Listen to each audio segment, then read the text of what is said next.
Parents ನನ್ನ ಹತ್ರ ಹೇಳ್ತಾರೆ, ಸರ್ ನನ್ನ ಮಗ ಈ ತರ ಆಗ್ಬಿಟ್ಟಿದ್ದಾನೆ, ನನ್ನ ಮಗ ಈ ತರ ಡಿಪ್ರೆಷನ್ ಹೋಗ್ಬಿಟ್ಟಿದ್ದಾನೆ ಸರ್, ಈ ತರ ಹುಡುಗಿ ಈ ತರ ಮೋಸ ಮಾಡಿದಾಳೆ.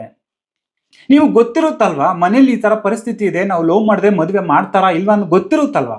ಅದನ್ನ ಬಿಟ್ಟು ಹುಡುಗರ ಲೈಫಲ್ಲಿ ಬಂದ್ಬಿಟ್ಟು ಅವನು ಪ್ಯೂರ್ ಆಗಿ ಇಟ್ಕೊಂಡಿರ್ತಾನೆ, 30 ವರ್ಷ ಆಗಿದ್ರು ಮದುವೆ ಆಗಿರೋದಲ್ಲ, ಅವನು ಒಂದು ದುಡಿಮೆಗಂತ ಹೋಗಿರ್ತಾನೆ. ಅದನ್ನ ಬಿಟ್ಟು ಬೇರೆಯವ್ರ ಜೊತೆ ನೀವು ಮಲಗಿ ಮತ್ತೆ ಈ ಹುಡುಗನ್ನ ಅರೇಂಜ್ ಮ್ಯಾರೇಜ್ ಅಂತ ಆಗೋಗ್ ಬಂದ್ರೆ ಅವ್ರ ಹುಡುಗರು ಏನು ಆಗ್ಬೇಕು? ಆ ಪರಿಸ್ಥಿತಿಯಲ್ಲಿ ಫಸ್ಟ್ ನೈಟ್ ಅಲ್ಲಿ ಗೊತ್ತಾಗೋಯ್ತು. ಅವಾಗ ನಿಮ್ ಪರಿಸ್ಥಿತಿ ಏನು? ಹುಡುಗಿರ್ದಲ್ಲ, ಹುಡುಗರ್ದೇನ್ ಪರಿಸ್ಥಿತಿ? ಅದಕ್ಕೆ ಹೇಳ್ತಾ ಇದ್ದೀನಿ, ಖಂಡಿತ ನೀವು ನೋಡಿ ಮದುವೆ ಆಗಿ ತಿಳ್ಕೊಂಡು ಮದುವೆ ಆಗಿ, ಅದನ್ನ ಬಿಟ್ಟು ನೀವು ಎಂಕ್ವೈರಿ ಮಾಡ್ದಿರಾ ಮದುವೆ ಆಗಿದ್ದೀರಾ ಅಂತಂದ್ರೆ ಲಿಟ್ರಲಿ ಹೇಳ್ತೀನಿ, ನಿಮ್ ಲೈಫ್ ಬುಲ್ಶಿಟ್, ನಿಮ್ ಲೈಫ್ ಫಕ್ ಆಫ್.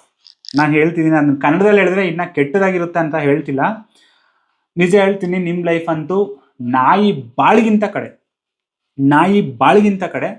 ಸೊ ಅದಕ್ಕೆ ಹೇಳ್ತೀನಿ, ಮದುವೆ ಮಾಡ್ಕೊಂತಿದ್ದೆ ಅರೇಂಜ್ ಮ್ಯಾರೇಜ್ ಅನ್ನೋರು ಖಂಡಿತ ಹುಡುಗಿನ 100 ಸಲ ಎಂಕ್ವೈರಿ ಮಾಡಿ, ಅವ್ರಿಗೆ ಗೊತ್ತಿರೋರ್ನ ಕೇಳಿ, ಅಕ್ಕಪಕ್ಕ ಇರೋರು ಯಾರು ಹೇಳಲ್ಲ. ಯಾಕಂದ್ರೆ ನಾನು ಒಂದು ಹುಡುಗನ ಬಗ್ಗೆ ಈ ತರ ಹೇಳಿದ್ದೆ, ಒಂದು ತೇಜು ಅನ್ನೋ ಹುಡುಗನ್ಗೆ ಯಾರೋ ನನ್ಗೆ ಕೇಳಿದ್ರು ಹುಡುಗ ಒಳ್ಳೆಯವನ ಅಂತ.